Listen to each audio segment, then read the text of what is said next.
तर बघा मित्रांनो, इथं आपण एक एक्झाम्पल घेतलेलं आहे भागाकाराचं. 618 भागिले 6 हे आपलं उदाहरण आहे. तर बघा आता याचं उत्तर कसं काढायचं असतं. मग यालाही काही नियम आहे भागाकाराला. जेव्हा आपण भागाकार करतो तेव्हा नेहमी एका एका संख्येला भाग द्यायचा असतो. तर आता आपण याचं उत्तर काढूया. बघा अगोदर एका एका संख्येला आपण भाग देऊया. या 6 या 6ला भाग देऊया. तर बघा 6चा पाढा 6 येईपर्यंत म्हणायचंय, म्हणजेच 6 एक्के 6 असं होईल. 6 मधून 6 गेले, 0 राहिले. आता हा 1 आहे, तो 1 अगोदर इथं खाली उतरून घेऊया. डायरेक्ट आपण या 18ला भाग घालू शकतो, पण इथं आपलं उत्तर चुकू शकतं. आता आपण या 1 इथं खाली घेतला, मग 6 ने 1ला भाग नाही जात, मग इथं आपण 0 घ्यायचा आणि खाली पण आपण 0 घ्यायचा आणि यांची करायची वजाबाकी.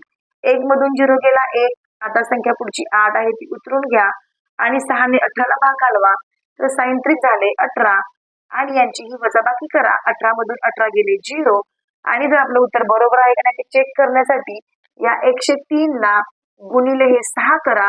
आपलं उत्तर दिलेली संख्या येतं का ते बघायचं आणि बघा 37 18शी 8चा 1 आला, 0 हा 1 इथं आणि 6 एक्के 6, म्हणजेच दिलेली संख्या हे आपलं उत्तर आलेलं आहे.